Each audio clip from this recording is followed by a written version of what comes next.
Ariko mana shadati ubwitangire uretse Imana yonyine yakwihembera abantu ntitwabona icyo tuguhemba pe ngaho sigara utunganya utwo tuntu ntuma uwo mwana. Iwabo wa Keve bari bicaye mu rugo munsi y'umutaka wari muri ubwo busitani, bari bitiritse umutobe w'inanasi.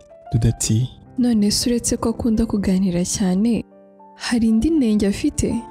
Papa Dudu nawe ati buriya se kura no kuganira cyangwa no kuvugagura. Nzagupfira season ya 3 episode ya 1. Twasoje season ya 2 Keve agiye kugira iwabo Muhorakeye.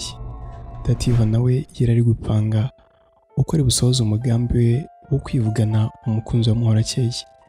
Reka dukomeze. Ubwo Muhorakeye yese yinjira mu cyumba Dativa yari arimo, ahita abwira Dativa ati shabageze hano hafi ahubwo ubu utegura ikirahure tuza guheramo Keve amazi. Dativa yese amubwira ati rwose barahihuse ngo bageze hese. Nuko Muhorakeye aramubwira ati bageze ku kagari ahubwo reka ntumu witonze ajye kumureba nanjye nsigare ntunganya biriya bintu. Dativa yese amubwira ati ugomba kuza kuyamwishyirira ku buryo abona ko umwitayeho. Ubu se si iki kirahure tuza kumusukiramo amazi? Muhorakeye nawe ati urebe ikimeze neza ndakwizeye rwose, ahubwo se urabona nsa nte mu maso? Dativa ati harasa neza, ahubwo yanaguze iki gitenge cyo cyuya kikuriho, unagire witeguriraga ibisigenda bikora. Nuko Muhorakeye aramubwira ati ariko mana shadati ubwitangire uretse Imana yonyine yakwihembera abantu ntitwabona icyo tuguhemba pe ngaho sigara utunganya utwo tuntu ntuma uwo mwana.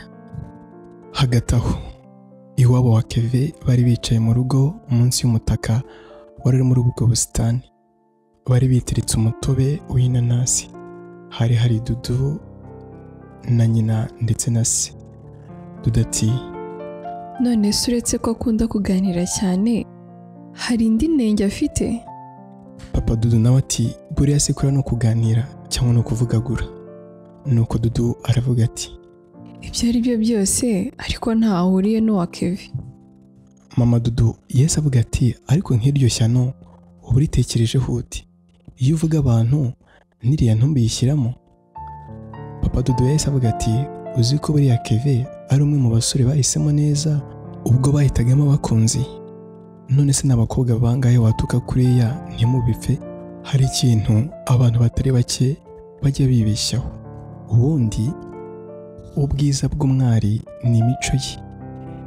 Iyo niyo imugira mwiza imbere y'umuzi cyangwa umubonye ako kanya.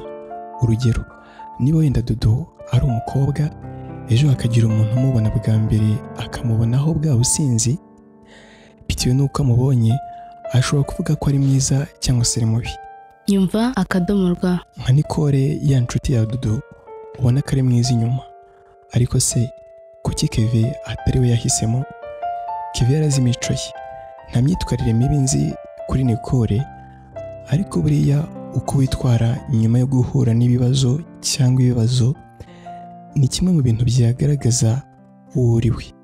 Buriya Nicole ntiwamubwira nk'ibyo ubwira Muhorakeye kuko mushobora no kurwana. Mama Dudu nawe ati ahubwo iyo uvuga ko nta musore wahisemo nabi nka Keve, naho iby'imico yo ntayo mbonye. Papa Keve yese avuga ati ni kubyumva, icyo ngusabye ni ukumpera umuhungu wanjye amahoro. Tugarutse i Nyabinoni aho Dusengimana ari, Dusengimana asigaye yibana mu nzu akodesha kuko iwabo bamwirukanye bitewe n'imico ye mibi. Icyo gihe hari mu masaha ya 5 z'amanywa, yararyamye ariko yasaga n'uwishwe n'agahinda kuko ari kwivugisha ati iya nyanga ariko akansigira umwana koko kaguye na nderege ngo nimara kubyara azamfasha aho kumfasha ahitemo kuntwara n'uwamaraga irungu. Ubu se koko ubuzima nzabushobora? Nta kazi ngira, nta muntu ncira n'akari urutega, ndatambuka bose bakavuza induru ngo inda iratambutse. None se nindeka aka kazi nzabaho nte koko? Ibi byose byatewe no kutumvira ababyeyi banjye, ariko umwana wanjye agomba kugaruka pe. Ku rundi ruhande aho Kevin na Albert bari bageze kwa Muhorakeye. Nyirakuru wa Muhorakeye yari ari imbere y'umuryango maze ababonye arababwira ati muhawe ikaze bana ba murisanga. Abo basore nabo bati murakoze mukecuru. Yahise abaramutsa nuko binjira mu cyumba cy'uruganiriro. Muhorakeye nawe yahise aza abanza gusuhuza Kevin maze kubera urukundo n'urukumbuzi amarira atangira gushoka ku maso ya Muhorakeye atakara ku rutugu rw'uwo musore. Muhorakeye yahise aramutsa na Albert. Muhorakeye nawe abaha ikaze. Kevin yahise amubwira ati nta mwana se uri hafi hano ngo ugende mu modoka umuhe utuntu turimo tuzane akira kontaki. Muhorakeye yahise amubwira ati yego arahari ariko reka mbanze nkuzanira amazi. Ubwo yavugaga ibyo Dative amuteze amatwi maze ahita aterura cya kirahuri yari yateguye bihurerana nuko Muhorakeye aje kugifata nuko arakimuhereza, nyamara amazi yari arimo yari yamaze kurogwa. Muhorakeye yahise ashyira Kevin ayo mazi. Yagiye atera intambwe imwe ku yindi, nyamara izo ntambwe nizo zaganaga mu gushyira habi ubuzima bwa Kevin. Nyumva akadomorwa. Ntukicwe n'irungu.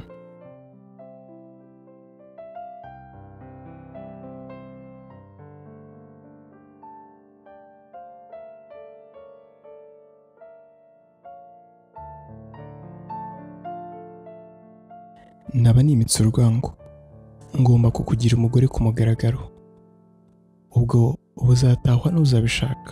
Kevin, nyaboneka uzabanza ushishoze neza. Kevin yahise abwira Muhorakeye ati ariko se Muhorakeye, nzitegereza iki koko? Urukundo ngukunda ntabwo rwibeshye rujya kukuzaho.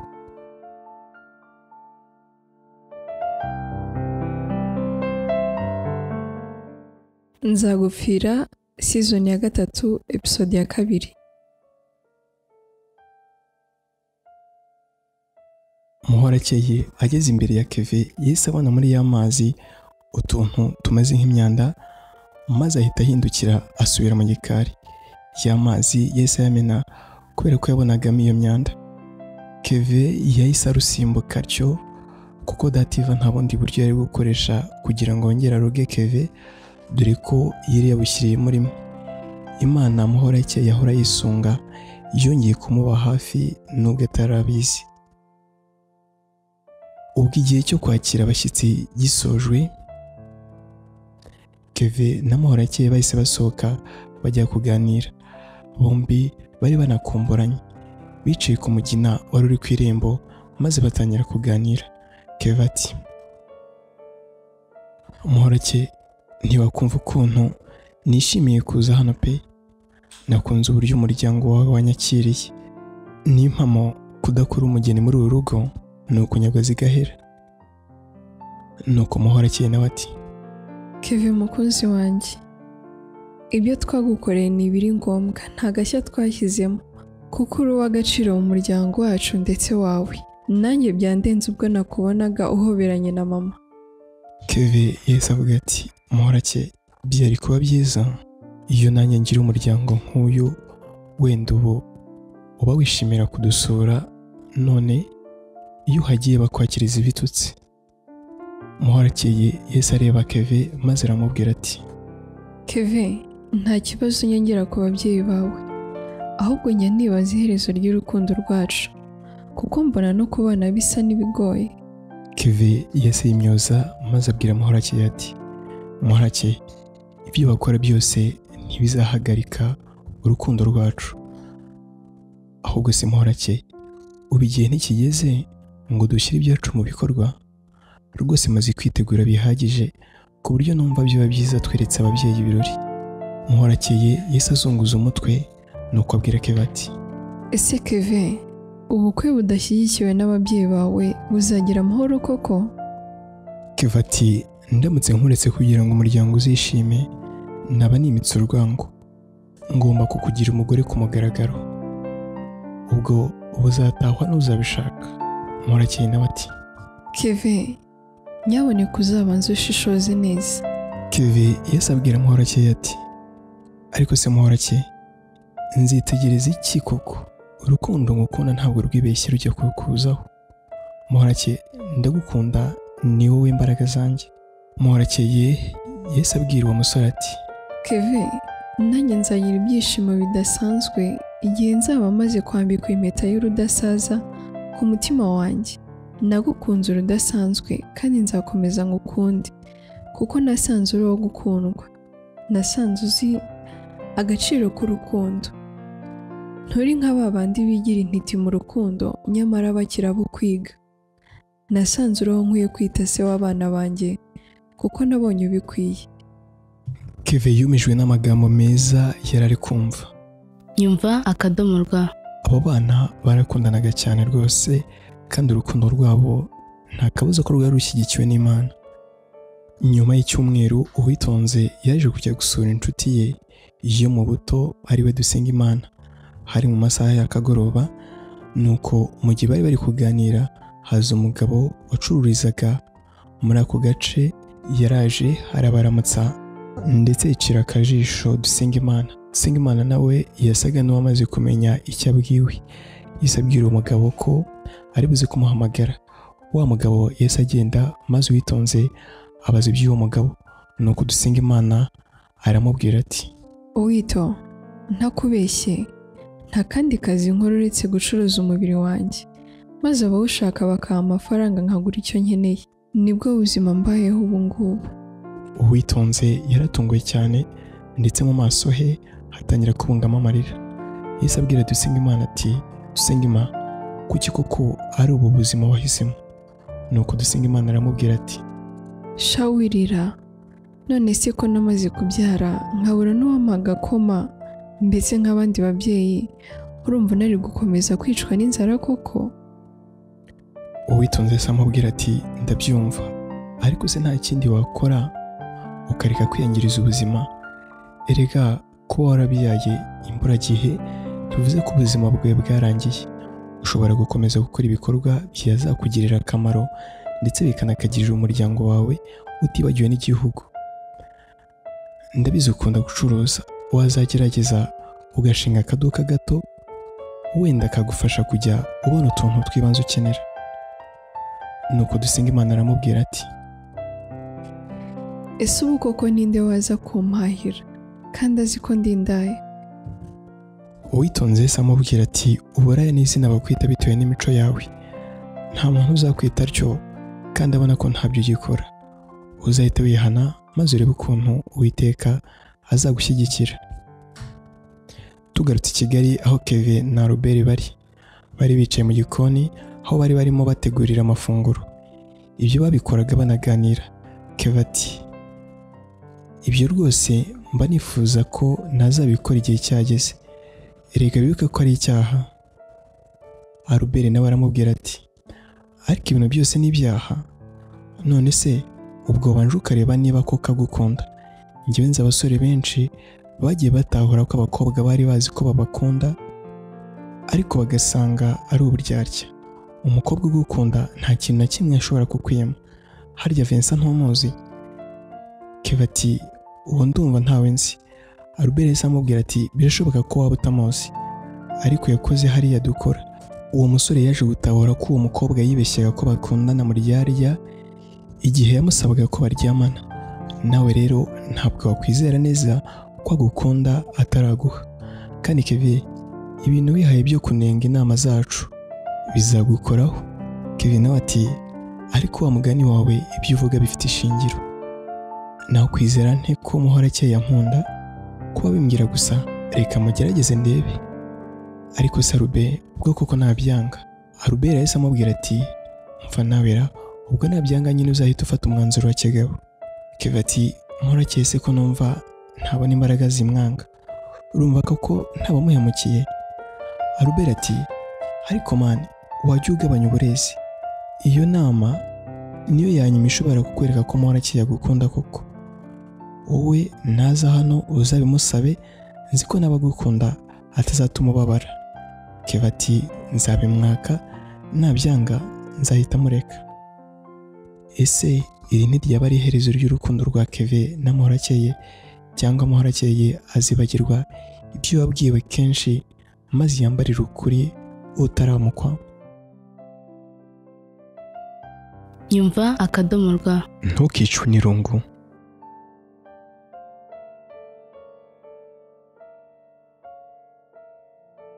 Keve, urukundo umpa ni rwo musemburo wa byose.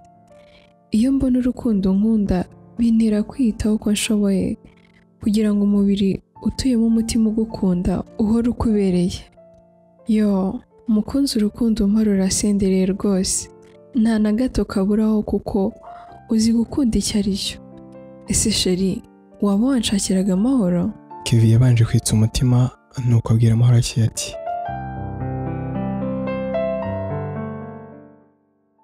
nzagupfira season ya 3 episode ya 3. Kevin yaje kubwira Muhorakeye ko hari ikintu cyihutirwa yifuza ko bavuganaho. Muhorakeye nawe yaranguriraga i Kigali, maze umunsi umwe Muhorakeye yaje kurangura, abanza guca mu mujyi arangura ibyari bimuzanye, maze arangije ajyaho Kevin yabaga.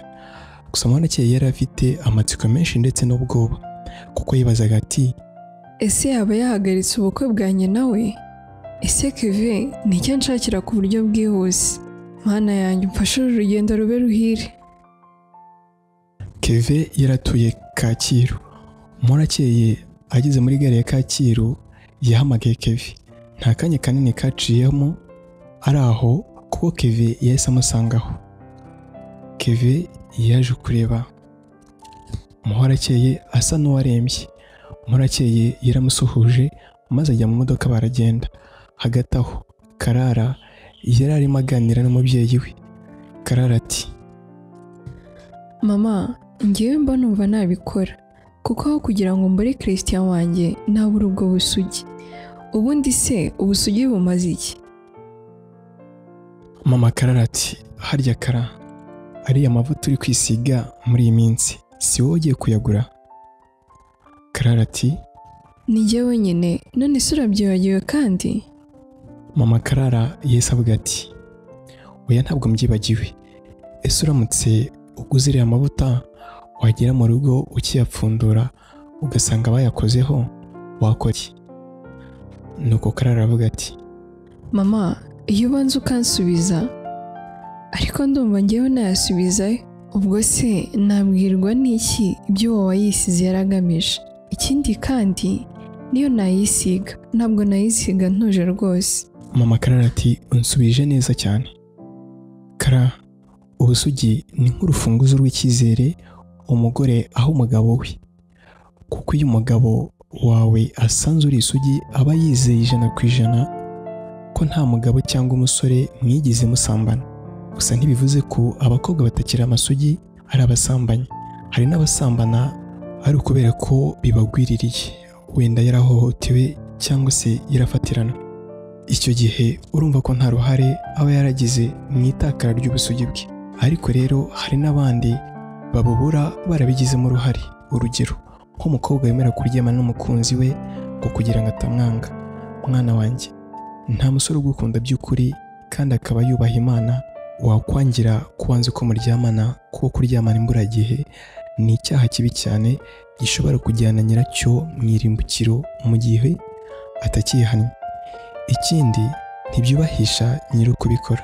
Nuko Karara ati, niba ari ibyo se ko numva Christian azanyanga mama, rwose ndumva gusambana ari icyaha kibi. Hagati aho Kevin na Muhorakeye bari bageze muhira, bari bicaye muri salo mu ntebe imyanya ibiri. Kevin yari afashe ibiganza bya Muhorakeye.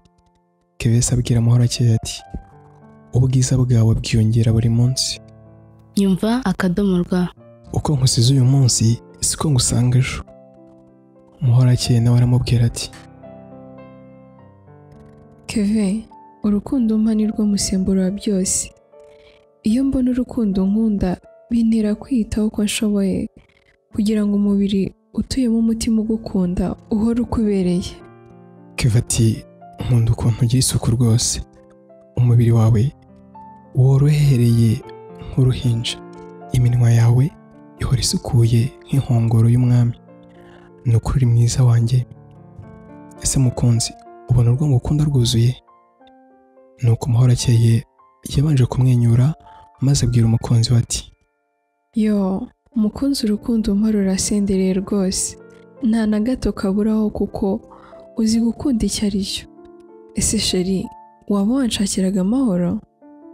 Kevin yabanje kwitsa umutima nuko abwira Muhorakeye ati mbabarira unyegere gake maze nkubwire. Muhorakeye yahise amwegera ndetse amuhanga amaso maze Kevin abwira Muhorakeye ati Muhorakeye dukundanye igihe kitari gito ntacyo nakwimye nkifite kandi ntacyo nguhisha rwose ngira ngo nawe ntacyo ujya unkinga. Muhorakeye nawe ati Kevin habaye iki? nuko Kevin ati Muhorakeye rwose mfashe unkize uyu musonga kuko uranzengereje. Muhorakeye yahise avuga ati umusonga bwoko ki Kevin? Kevin ati umusonga w'umubiri. Muhorakeye yahise yitsa umutima kuko iryo jambo ni ubwa mbere yararyumvanye uwo musore. Ikindi kandi Kevin yabivugaga akomeje. Muhorakeye yahise abwira Kevin ati Kevin niba ari ukuryamana uvuga nkubwije ukuri ko ntunguye kandi ntashobora gukora iryo kosa. Kevin ati Muhorakeye mbabarira unyumve kuko ntabwo nifuza ko dutandukana dupfuye ubusa. Muhorakeye yahise avuga ati Kevin ubwo si ubusa kuko umubiri wanjye si ikintu cyoroshye, tekereza neza. Kevin ati Muhorakeye kuba ari wowe mbisabye si uko ntabona abandi mbisaba ahubwo ni uko nanga kuguca inyuma, rero wituma mbikora kandi uhari. Muhorakeye ndumva nzi bihagije pe. Muhorakeye yahise abwira Kevin ati Kevin niba ari cyo wanshakiraga menya ko kidashoboka, rero iyo ngingo reka tuyiveho tuganire ibindi. Kevin nawe ati Muhorakeye ndumva ibyacu twaba tubihagarikiye aha. nyumva akadomo rwa. Ntukicwe n'irungu.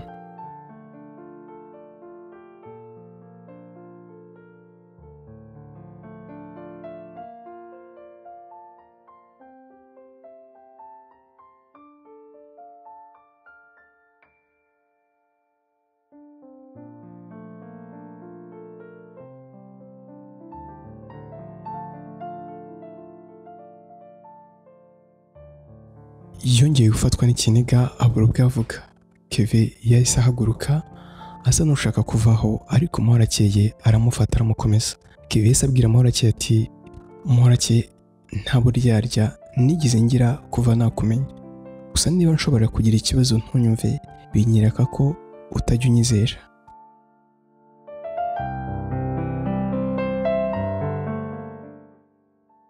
Nzagupfira season ya 3 episode ya 4.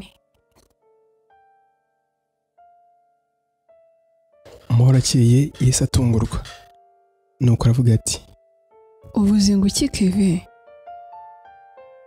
Kevin ati ntabwo mbisubiramo, ibyo wumvise nibyo mvuze.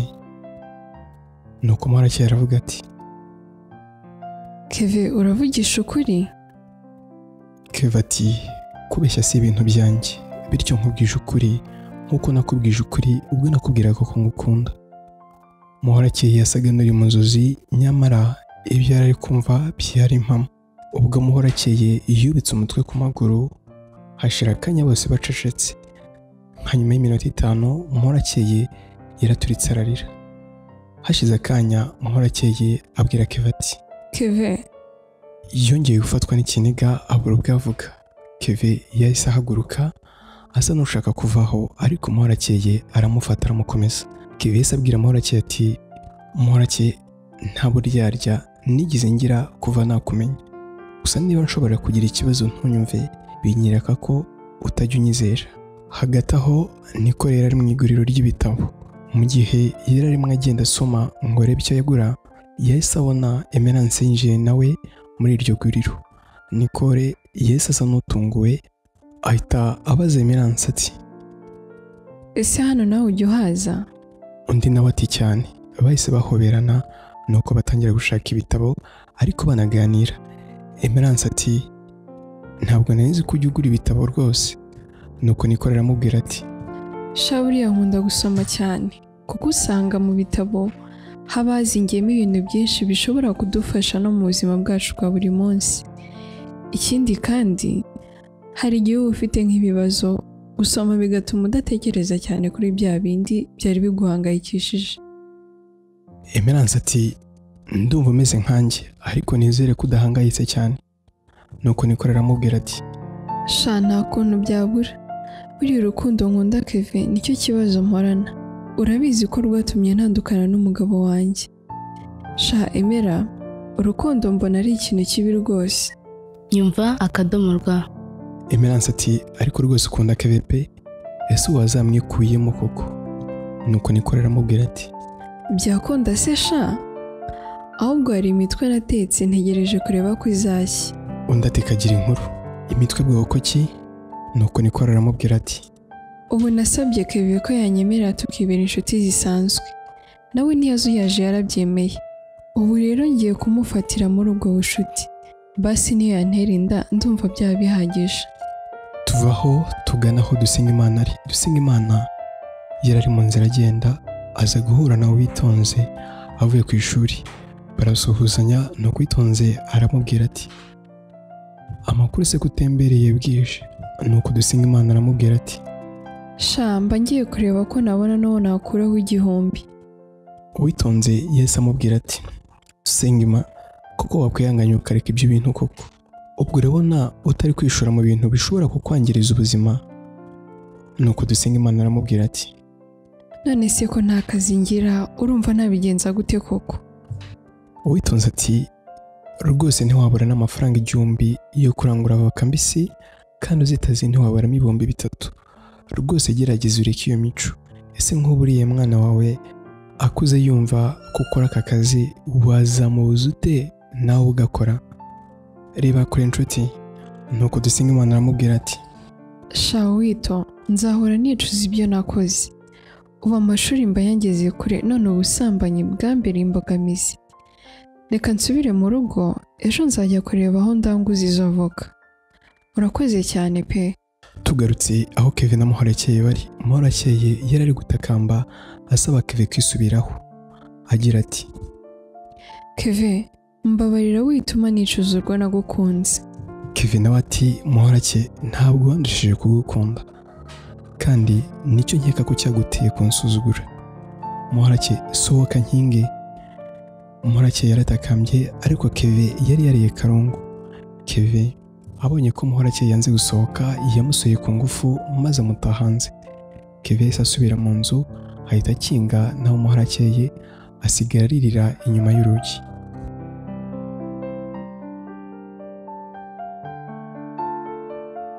Nyumva akadomo rwa. Ntukicwe n'irungu.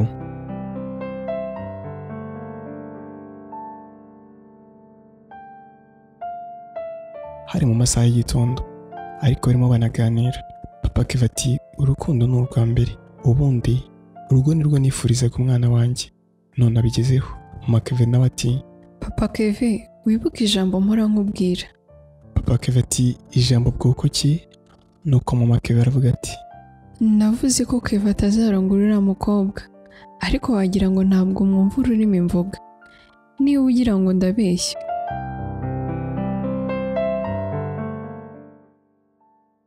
Nzagupfira season ya 3 episode ya 5. Kevin yageze mu nzu, ahita yicara muri salo, aryama mu ntebe asa n'ugaramye, yifata mu maso ndetse anishima mu mutwe nk'umuntu ufite umujinya.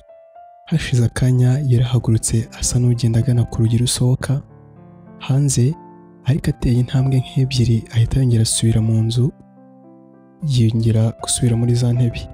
Yasaga n'abataye umutwe, yahise afata telefone ahamagara Albert inshuti ye magara, ndetse akaba n'umujyanama we. Albert yaramwitabye ati bite se sha? Undi nawe ati Albert, ushobora kuba warambeshye. Albert ati nkubeshye isize kandi Kevin. Kevin ati kuva nabona Muhorakeye ni ubwa mbere mbonye Muhorakeye yababaye bingana nk'uko mbibonye ubu ngubu. Albert yaramubwiye ati ariko Kevin, rwose ntukaba umwana ngo ugezaho. None se niba yababaye ariko akaguha ibyo wamwatse, urumva ibyo bitwaye iki? Kevin asa yimyoza ahita abwira uwo musore ati Albert rwose urampemukiye, utumye nibabariza umukunzi ngo ni ukugira ngo ndebe ko ankunda. Muhorakeye ntacyo atakoze kugira ngo anyereke ko ankunda. Ndumva kuryamana nawe atari ikimenyetso cyanyereka ko ankunda koko. Albert ati ariko rwose wa musore we genda ukabije kuba intama, none se ubwo wabwirwa n'iki ko agukunda aramutse ataguhaye ibyo wamusabye. Hagati aho Muhorakeye yarakicaye mu rugo rwa Kevin ndetse arimo yihanagura amarira. Yahise akora mu gakapu gato yari afite akuramo urupapuro rw'isuku, ubundi yihanagura mu maso, ariko ageze kuri cya kinogori cyari cyaravuye mu ijisho ahita yongera kurira. Nyumva akadomo rwa. Kevin nawe yari ari kumurebera muri rido. Tuba tugiye iwabo wa Kevin. Papa Kevin n'umugore we bari baryamye, hari mu masaha y'igitondo, ariko barimo banaganira. Papa Kevin ati urukundo ni urwa mbere, ubundi urugo nirwo nifurizaga umwana wanjye, none abigezeho. Mama Kevin nawe ati Papa Kevin wibuke ijambo mpora nkubwira. Papa Kevin ati ijambo bwoko ki? Nuko Mama Kevin aravuga ati navuze ko Kevin atazarongora uriya mukobwa, ariko wagira ngo ntabwo mwumva ururimi mvuga. Niba ugira ngo ndabeshya uzarebe ko ubwo bukwe buzataha.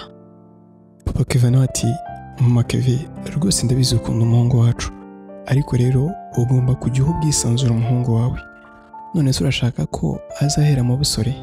Nuko Mama Kevin aravuga ati ibyo ntibishoboka, Kevin agomba gushaka undi mukobwa, ndetse vuba aha ndaba namubonye. Tuvaho dusubiraho Muhorakeye yari. Muhorakeye yari arimo yitunganya neza kuko yaramaze kubona ko Kevin yafashe umwanzuro. Muhorakeye yahise ahaguruka. Kevin nawe yari ari kumwitegereza acishije amaso mu birahuri by'amadirishya. Mu gihe Muhorakeye yari ageze mu muryango asohoka, Kevin yahise akingura urugi agenda asanga Muhorakeye. Muhorakeye yari yambaye ekuteri, bityo ntabwo yigeze yumva ko inyuma ye hari umuntu. Kevin yatoye akabuye gato maze aragatera karagenda kagwa mu mugongo wa Muhorakeye. Muhorakeye akebutse yasanze ari Kevin, ariko ntiyigeze ahagarara kuko yari yababaye cyane. Nyumva akadomo rwa. Ntukicwe n'irungu.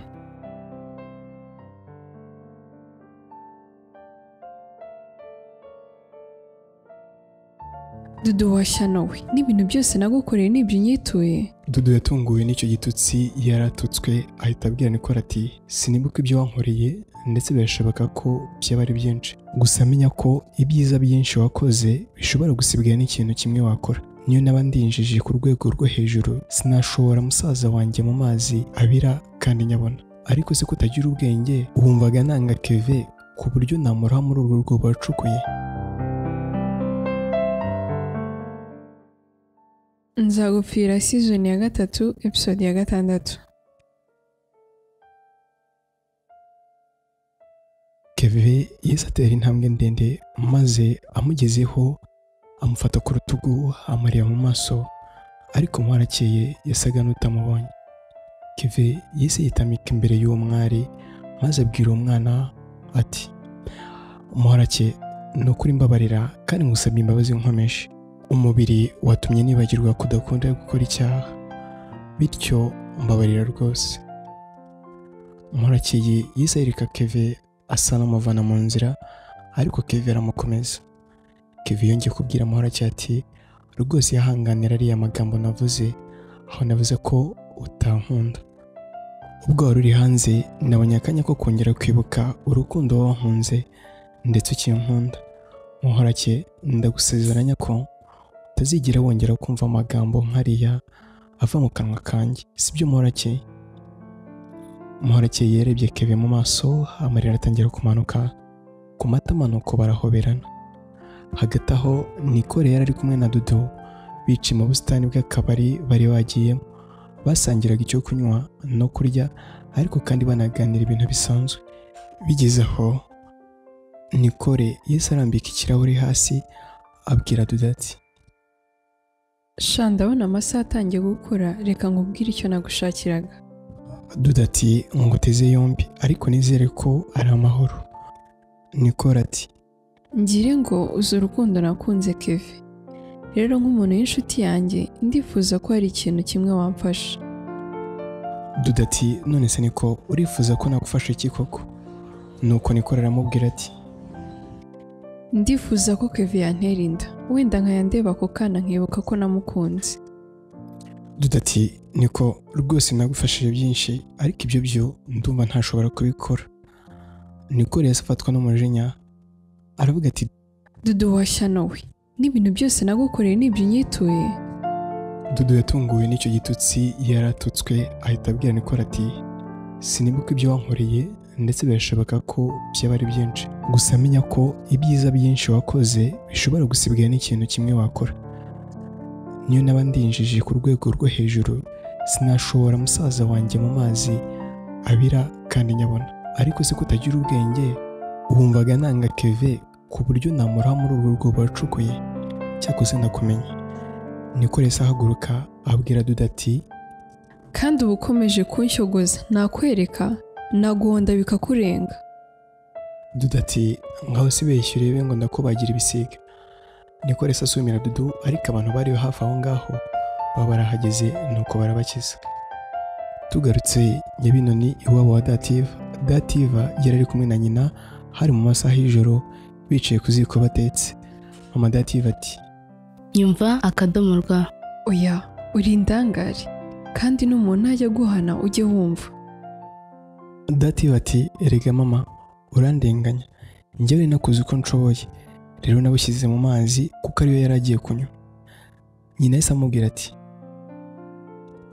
ubwo se urumva uzongera kubona amahirwe nk'ayo ryari? Dativa ati mama ku munsi w'ubukwe naho nzaba mpari kandi numvise bambwira ko ari nyuma y'uko kwezi kuko bazaza gufata irembo vuba. Mama Dativa nawe ati ubwo rero niwe uzakora ako kazi kandi umenye ko nuramuka utabikoze bizagukoraho. Hagati aho Kevin yaragiye gusura iwabo, bari banezerewe cyane, bari baryoheje ikiganiro, maze Dudu aravuga ati mama rwose ibyo bintu nibyo Kevin ashaka Nicole yari kubagushije ishyano. Njyewe natunguwe n'ukuntu yantutse mu bantu rega. Mama Dudu ati Dudu umuntu hari igihe ahisha imico ye mibi ariko igihe kiratinda kikagira maze bya bindi yahishe bikajya ku mugaragaro abantu bose bakabibona nk'uko nuriya byamugendekeye. Papa Dudu nawe ati rwose birandenze, nibazaga icyo nzakora kugira ngo nkumvishe ko Kevin yahisemo neza nkakibura. None Imana irigaragaje. Mana uhabwe icyubahiro ku bw'uyu murimo ukomeye ukoze. Uru rukundo rwa Kevin na Muhorakeye uzarukomeze, ahubwo Kevin ushyire ubukwe hafi sha. Kevin nawe ati mama nawe papa ndetse na mushiki wanjye Dudu reka mbabwire ko nshimishijwe n'uko mushyigikiye muri uru rugendo. Nubwo nakundaga Muhorakeye ndetse nkumva ntashobora kumureka, najyaga nibaza ukuntu nzabana nawe mama ndetse na mushiki wanjye batamukunda, nkumva ni urugamba rukomeye. None Uwiteka arigaragaje. Ubukwe rero twabushyize kuri 26 z'uku kwezi, murumva atari vuba se? Mama Kevin ati rwose naho ahubwo papa Kevin ni ugutegura ishimwe tuzaha umubyeyi watubyariye umukazana. Papa Kevin nawe ati urumva ryabura se? Humura turaza kubiganiraho. Dudu nawe ati mama Kevin nsanza ndusha guhitamo rwose, mfite amatsiko y'ubukwe bwabo. Papa Kevin nawe ati iyo si telefone iri gusonera mu cyumba cyawe Dudu? Dudu ati ntabwo narayumvise reka njye kuyitaba. Yese yihuta maze ageze muri icyo cyumba asanga ari umuhamagaye yakubye, ariko ahita abonamo ubutumwa muri iyo telefone ye bugira buti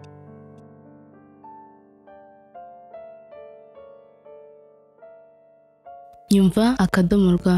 ntukicwe n'irungu.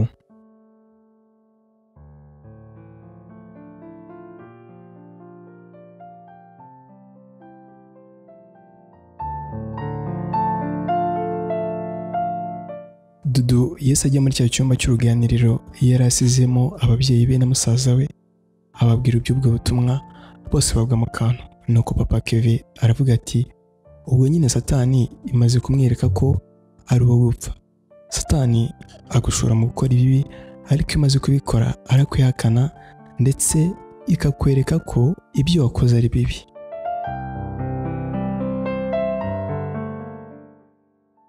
Nzagupfira season 3 episode ya 7. Duherukana tudasanga message muri telefone yiwe. Iyo message rero yaragiraga iti: bite Dudu, ni Emerance. Shango Nikora amaze kwiyahura mu modoka none ziramugonze. Ubu yitabye Imana. Dudu yese ajya muri cya cyumba cy'uruganiriro yari asizemo ababyeyi be na musaza we, ababwira iby'ubwo butumwa, bose bagwa mu kantu. Nuko papa Kevin aravuga ati: ubwo nyine Satani imaze kumwereka ko ari uwo gupfa. Satani agushora mu gukora ibibi, ariko imaze kubikora arakwihakana ndetse ikakwereka ko ibyo wakoze ari bibi, ikarenzaho ikakwereka ko inzira gufasha gusohoka muri ibyo bibazo ari urupfu, nuko ukarwishigishira ndetse ukanarusoma. Rero Imana imubabarire. Hagati aho dusenga Imana yeretse uburaya, ubu asigaye acuruza avoka zihiye, asigaye atanga ubuhamya mu rundi rungano, maze aba bafite ugutekereza kuzima bakigira kuri ibyo bibazo yaciyemo. Murakeye nawe imyiteguro yaririmbanije, yari yatangiye gutanga ubutumire ku bantu bake kandi ba hafi. Nyuma y'ibyumweru bike ubukwe bwa Kevin na Muhorakeye bwaratashywe. Nyumva akadomorwa. Dative wari wahaye inshingano zo kwica Kevin yabonye ukuntu ibirori by'abo bana biryoheye amaso, nawe abagirira impuhwe, nuko Kevin arusimbuka bwa kabiri atyo. Nyuma y'imyaka 5 ibyo bibaye, Uwitonze asigaye akora ku kinyamakuru kimwe cyo mu Rwanda. Yashyize mu bikorwa inzozi yari afite. Dusenga Imana nawe asigaye ari umucuruzi w'avoka ukomeye kuko agemurira amaduka manini. Ibyo bikora avangamo no guha inama abana bakiri bato ahereye ku byamubayeho. Karara nawe asigaye afite akazi ndetse n'umukunzi mushya, kuko Christian yabaje gutandukana bapfuye ko yanze ko baryamana. Muhorakeye na Kevin ubu babana nk'umugabo n'umugore. Naho dusoreje inkuru y'urukundo twise Nzagupfira. Iyi nkuru yanditswe na Dushimimana Samuel. Abasomyi b'inkuru ni Dushimimana Samuel na Nigena Liliane. Uwatunganyije amajwi n'amashusho ni Izerimana Fiacre. Mwarakoze kudukurikira. Nyumva akadomorwa. Ntukicwe n'irungu.